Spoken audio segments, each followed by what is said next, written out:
Donc, bonjour à tous. Donc en effet, la présentation est un peu c'est un virage à 90 degrés par rapport à la présentation précédente. Notre présentation sera autour de l'élevage de précision mis en œuvre sur la ferme de Grignon. Donc c'est une présentation conjointe avec Grignon Énergie Positive, donc représenté par Yves Piton, donc ingénieur du projet Grignon Énergie Positive, et moi-même, donc Pierre-Henri Pomport de la ferme de Grignon.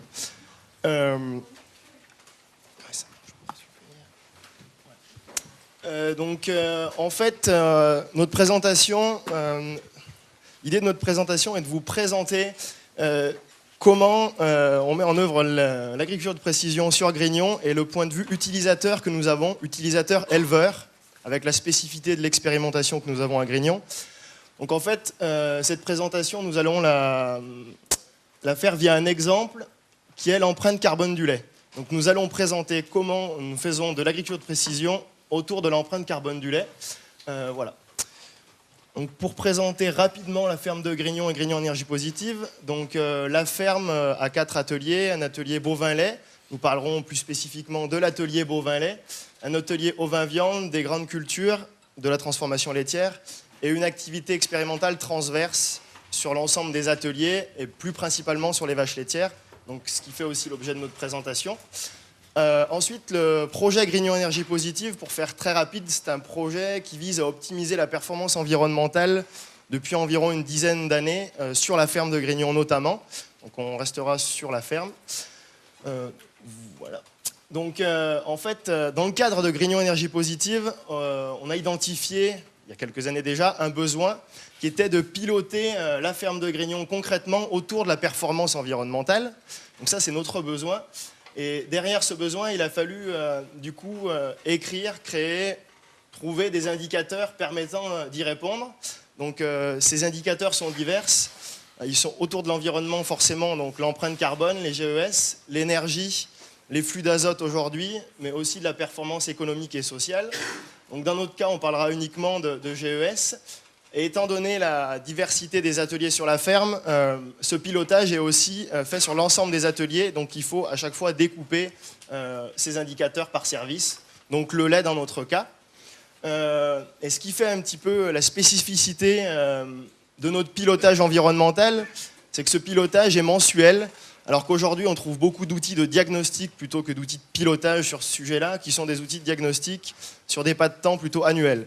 Donc à Grignon, on fait vraiment du pilotage fin de la performance environnementale et c'est ce qu'on souhaitait vous présenter et comment on arrive à faire ce pilotage. Donc pour y arriver, donc une fois qu'on a ces indicateurs-là, on a dû mettre en place un outil de comptabilité environnementale qui est un outil intégrateur en fait, de données primaires qui sont collectées sur la ferme, qui permet justement de suivre ces indicateurs. Donc du coup, comme je vous l'ai dit, dans cet outil, on intègre les données primaires qui sont collectées sur la ferme. On y reviendra. Donc il a fallu établir un plan de collecte assez complet, justement, pour arriver à suivre ces indicateurs-là. Donc je laisse la parole à Yves pour vous présenter un peu plus en détail tout ça. Bonjour. Donc après l'introduction, on va parler un peu plus concrètement de l'exemple qu'on a voulu vous présenter. Donc on va parler à partir de maintenant uniquement de l'empreinte carbone du lait. Vous avez compris qu'on fait un pilotage environnemental très large. Et là, on va faire un focus sur cet indicateur-là parce qu'on ne pouvait pas présenter tout de manière exhaustive. Et donc le premier point que je vais vous présenter, c'est une vue d'ensemble des informations à collecter pour calculer cet indicateur. Donc en fait, on a représenté ça sous une forme d'arbre. Vous avez à gauche, on va dire, le pied de l'arbre, qui est l'indicateur qu'on cherche à calculer mensuellement. Et puis, on a développé toutes les informations qu'il fallait utiliser pour calculer cet indicateur. Et donc, à la cime de l'arbre, à droite, il y a toutes les informations primaires qui sont collectées. Voilà, pour bien comprendre, on peut prendre un exemple de ramification. Donc si on part de notre indicateur qu'on cherche à calculer, pour connaître l'empreinte carbone du lait, il faut connaître les émissions de gaz à effet de serre liées à sa production. Parmi ces émissions-là, on a les émissions de gaz à effet de serre liées à l'alimentation des animaux. Donc il faut connaître pour ça les impacts par aliment. Parmi les aliments, il y a des aliments qui sont autoproduits. Et pour connaître les impacts liés aux aliments autoproduits, il faut aller jusqu'à l'itinéraire technique. Donc concrètement, ça veut dire que si on veut faire de l'élevage de précision sur l'empreinte carbone du lait, il faut connaître ces itinéraires techniques de toutes les cultures fourragères. et aussi toutes les cultures qui vont permettre de produire de la paille, par exemple, parce qu'on utilise aussi de la paille. Donc ça veut dire que concrètement, à Grignon, quand il y a un maïs qui est fait, tout est noté en termes d'itinéraire technique, combien il y a de passages pour désherber, etc. etc. Voilà. Là, sur cette slide-là, on reste donc sur le même arbre, hein, mais on s'est amusé à quantifier à la louche, hein, c'est vraiment rapide comme calcul, le nombre d'informations primaires qui étaient collectées chaque mois pour arriver à calculer notre empreinte carbone. Et donc, on se rend compte comme ça qu'on arrive à un chiffre quand même assez important de 13 000 informations primaires par mois.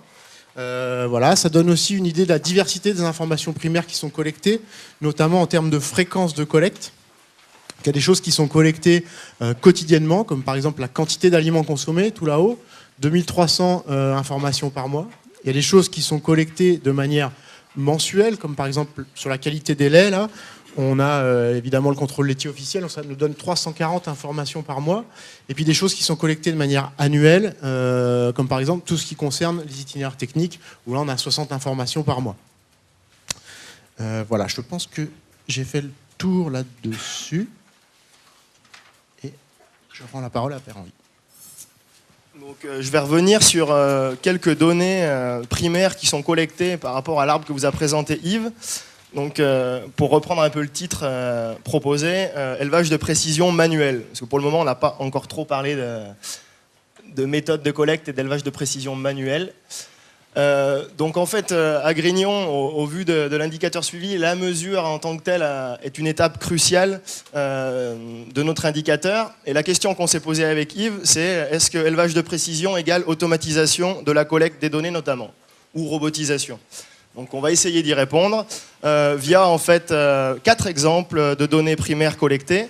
Donc je vous explique rapidement le tableau. Donc sur la première colonne, c'est ce qu'on appelle pour nous un degré de satisfaction de la donnée collectée, qu'on a caractérisé en fait autour de 3 facteurs.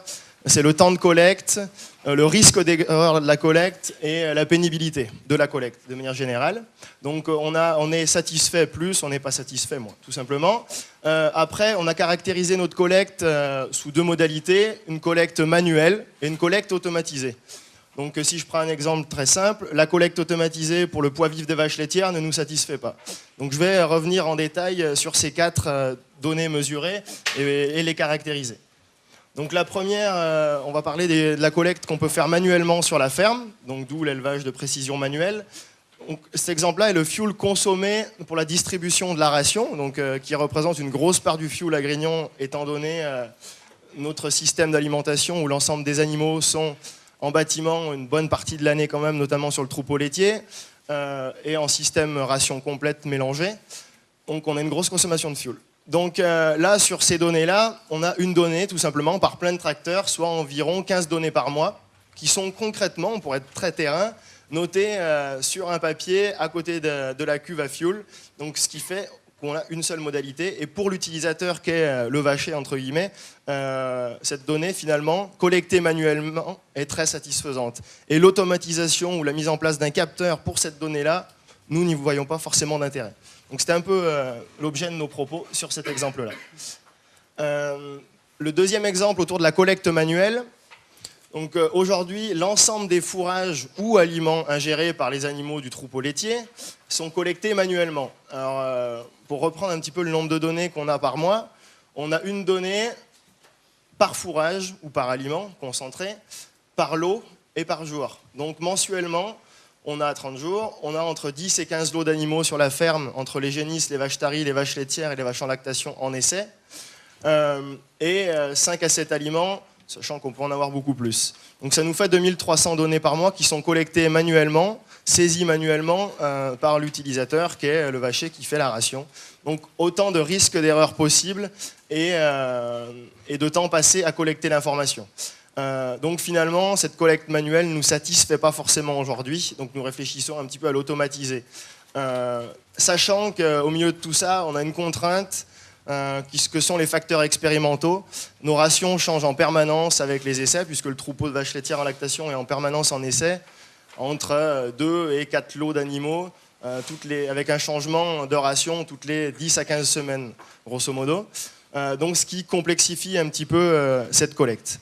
Donc un gros point d'amélioration là-dessus, et l'automatisation pourrait répondre, entre guillemets, à cette problématique. Donc deux autres exemples qui sont là aujourd'hui, automatisés aujourd'hui chez nous. Donc le premier est la quantité de lait produite par les vaches laitières. Donc nous sommes équipés en fait de compteurs individuels en salle de traite. Donc automatiquement nous connaissons la quantité de lait produite par vache et par traite, ce qui nous fait agréger 2 données par jour, donc 2 traites, qui résultent de 350 valeurs individuelles, où là finalement on passe très peu de temps pour une valeur pour une donnée qui est finalement très importante. Donc l'automatisation nous satisfait. Et à contrario, une donnée qui est très intéressante techniquement, qui est le suivi du poids vif des vaches laitières. Donc on a de la pesée en continu en sortie de selle de traite, donc une balance sortie de selle de traite avec identification des animaux lorsqu'ils passent dessus. Donc finalement on a aussi 2 données par jour et par vache laitière traite, donc potentiellement des données très intéressantes à exploiter pour les expérimentations ou pour le suivi technique du troupeau. Mais aujourd'hui, nous ne sommes pas satisfaits du fait en fait, de ne pas avoir accès à la donnée brute qui est collectée, mais d'avoir uniquement une donnée qui est déjà traitée. Donc, c'est la particularité de la ferme expérimentale, entre guillemets. Donc, on a une donnée hebdomadaire sur ces données de poids vif. Alors, je m'explique. Sur des essais, notamment où nous recherchons un petit peu de précision, on aimerait avoir une donnée par traite ou une donnée journalière de poids vif. Du coup, ça peut être une limite de cette collecte automatisée et, entre guillemets, de l'agrégation qui est faite au sein de l'outil utilisé pour collecter cette donnée. Donc voilà un petit peu les 4 exemples. Donc finalement, il n'y a pas une réponse unique à dire on veut de la collecte manuelle ou automatisée. Les deux restent adaptés. Donc à la réponse automatisation égale précision, on répondrait oui et non. Donc maintenant que j'ai fait un focus sur quelques mesures, on souhaitait vous partager 2 expériences avec Yves autour de l'élevage de précision, des questionnements qu'on peut se poser aujourd'hui sur la ferme. Donc le premier que je vais vous présenter est le suivant.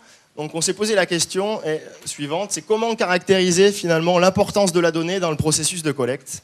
Alors, je m'explique rapidement. On souhaite caractériser cette donnée, la valeur qu'elle a dans notre processus de collecte. Donc on a trouvé entre guillemets deux facteurs explicatifs, le temps de collecte et l'importance qu'a la donnée sur l'indicateur suivi. Dans notre cas, si on reparle gaz à effet de serre, l'empreinte carbone du lait. Donc l'importance de la donnée primaire dans l'empreinte carbone du lait. Donc j'ai pris 2 exemples en dessous. Le premier, la quantité de lait. Le deuxième, la consommation d'aliments. Donc vous avez sur le schéma en partie supérieure le temps de collecte pour ces 2 données primaires. Et en dessous, l'importance de la donnée qu'on lui accorde dans l'indicateur suivi. Donc pour la quantité de lait, comme je vous ai expliqué auparavant, la donnée automatisée, en 45 minutes par mois, on a l'ensemble des informations pour un poids très fort dans l'empreinte carbone du lait. Alors que de l'autre côté, la consommation d'aliments du troupeau laitier, on y passe entre 5 et 7 heures par mois, entre la saisie du vacher et notre traitement à nous. Pour une importance finalement sur l'empreinte carbone du lait, j'entends bien, assez faible finalement par rapport à l'autre donnée brute. Donc finalement, on peut se poser la question suivante, c'est est-ce qu'on ne pourrait pas supprimer certaines données à collecter et améliorer leur processus de collecte. Voilà un petit peu cet exemple-là, c'est qu'aujourd'hui on a tendance à rajouter des données collectées sans en enlever finalement, et ça peut être une question qu'on pourrait se poser demain aussi. Voilà. Yves, je te laisse présenter le deuxième exemple. Donc le deuxième retour d'expérience qu'on voulait vous faire partager, c'était une anecdote un peu autour de la mise en place d'une unité de méthanisation sur l'exploitation. Donc en fait, je vous ai remis là, en haut de la slide l'arbre de tout à l'heure. Et donc cet arbre, il a fonctionné, pour vous dire que cet arbre a fonctionné de manière semi-automatisée, on va dire. On calcule pas tout ça à la main, hein, c'est automatisé sous Excel, on va dire. Et ça a fonctionné pendant plusieurs années sans qu'on ait trop besoin d'y toucher. Et puis en 2015, il y a une unité de méthanisation qui a été mise en place sur la ferme. Et ça a bouleversé un petit peu cet arbre. Il a fallu du moins repenser les choses. Alors pourquoi est-ce que ça a bouleversé tout ça ? Parce qu'en fait, l'unité de méthanisation a forcément un impact sur l'empreinte carbone du lait à 2 niveaux, donc c'est ce qui est représenté en haut. Hein. Le premier niveau, c'est qu'on supprime au moins en partie les émissions de gaz à effet de serre liées au stockage des effluents.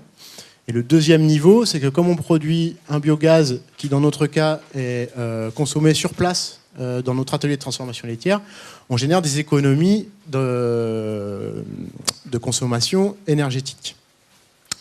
Et donc, on a généré du bénéfice environnemental par l'unité de méthanisation.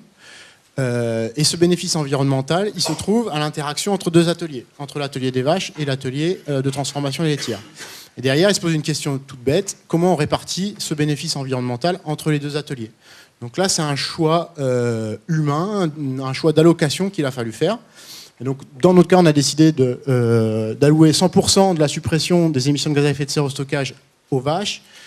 Par contre, sur l'économie de gaz fossile, on a réparti entre les deux ateliers 50%, 50% chacun la moitié du bénéfice. Tout ça pour vous dire que ce choix qu'on a fait, qui est un choix humain d'allocation, au final, il a eu un impact assez fort sur l'empreinte carbone du lait, beaucoup plus fort que ne pouvait l'avoir le degré de précision qu'on avait, par exemple, sur les aliments sur lesquels on passe 7 heures par mois. Donc ça, c'est le premier enseignement, c'est qu'un choix d'allocation, il peut avoir un impact fort, beaucoup plus que la qualité d'un capteur ou la qualité d'une donnée. Et le deuxième enseignement qu'on peut tirer de ça, c'est aussi que les choses, elles changent rapidement en élevage, c'est valable dans tous les élevages. Et donc si vous avez un système d'information ou des équipements qui permettent de collecter de l'information automatiquement, il faut que ce soit souple, qu'on puisse les faire évoluer facilement. En termes de conclusion générale, on a retenu 3 points en termes de conclusion générale. Hein. Donc, le premier point, c'est que les technologies qui émergent en ce moment beaucoup et les capteurs, ils doivent répondre à un besoin de pilotage ou à un autre besoin, mais en tout cas, ils doivent répondre à un besoin.